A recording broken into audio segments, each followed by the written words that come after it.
안녕하세요. 사이버 보안이나 어떤 중요한 결정을 내릴 때 꼭 알아야 하는 핵심 개념이죠. 바로 자녀 위험에 대해서 오늘 명쾌하게 한번 파헤쳐 보겠습니다. 자, 이 질문으로 시작해 볼까요? 우리가 사는 이 복잡한 세상에서 이 질문에 네라고 자신 있게 답하기는 정말 어렵습니다. 거의 불가능하죠? 바로 이 현실, 완벽한 안전은 없다는 사실이 오늘 우리가 이야기할 주제의 핵심입니다. 이 말이 딱 맞아요. 왜냐하면 현실에는 예산이나 기술 아니면 사람의 실수 같은 한계들이 늘 존재하거든요.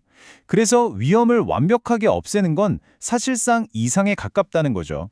그래서 우리는 위험을 보통 두 단계로 나눠서 생각합니다.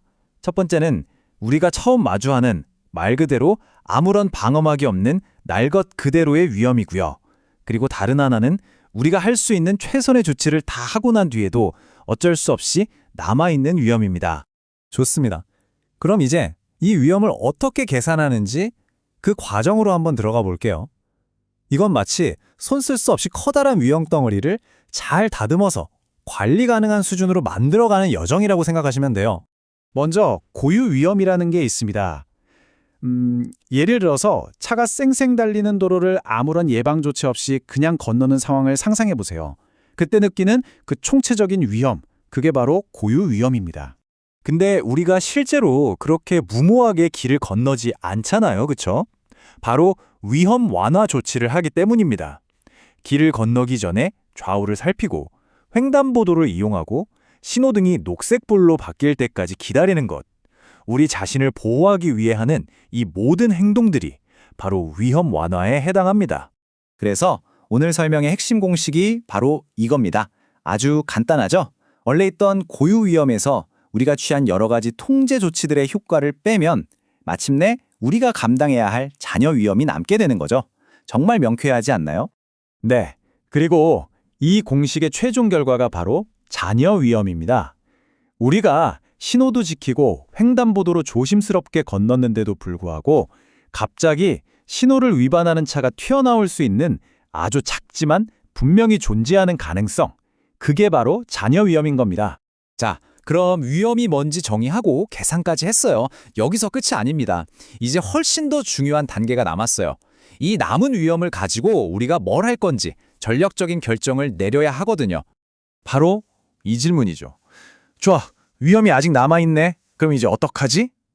이건 실제로 모든 조직의 리더들이 끊임없이 스스로에게 던지는 질문이기도 합니다. 이 남아있는 위험을 다루는 방법에는 크게 두 가지 선택지가 있습니다. 첫 번째는 위험 수용이에요. 말 그대로 이 정도 위험은 우리가 그냥 감수하고 가자라고 결정하는 거죠. 예를 들어 사무실 구석에 있는 낡은 프린터가 고장날 위험은 있지만 그게 업무에 큰 지장을 주진 않을 것 같으면 그냥 두는 것과 같아요. 두 번째는 위험 전가입니다. 이건 위험에 대한 책임을 다른 곳으로 넘기는 방법인데요. 사이버 공격 피해를 대비해서 보험에 가입한다거나 클라우드 서비스를 쓰면서 보안 책임의 일부를 그 서비스 회사에 맡기는 게 대표적인 예시라고 할 수 있죠. 여기서 정말 중요한 포인트가 있습니다. 위험 관리는 절대로 한 번 하고 끝나는 일이 아니라는 거예요. 이건 끊임없이 계속되는 과정입니다. 왜냐하면 보시다시피 세상은 계속 변하거든요. 갑자기 새로운 종류의 바이러스가 나타나기도 하고요. 우리 회사가 새로운 기술을 도입하면서 IT 환경이 완전히 바뀌기도 하죠. 또 사업 목표가 바뀌면서 새로운 위험에 노출될 수도 있습니다. 그렇기 때문에 이런 변화에 맞춰서 우리가 가진 통제 수단들이 여전히 효과적인지 계속해서 다시 평가하고 또 조정해야만 하는 겁니다. 자, 오늘 내용 정리해 보겠습니다. 이 자녀 위험을 제대로 이해하고 관리하는 건요, 성공적인 조직 운영을 위해 정말 중요합니다. 왜냐하면 이건 끝이 없는 과정인 동시에 더 현명한 의사결정을 내릴 수 있는 근거가 되고요. 또 여러 법적인 규례를 지키기 위해서도 반드시 필요하기 때문이죠. 마지막으로 여러분께 이 질문을 한번 던져보고 싶네요. 오늘 우리가 다룬 이 사이버 보안 개념이 사실 우리 모두의 일상생활과 아주 밀접하게 연결되어 있거든요.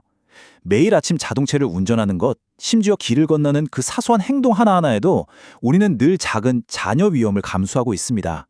여러분은 매일 어떤 자녀 위험을 받아들이고 계신가요? 한번 생각해 보시면 흥미로울 겁니다.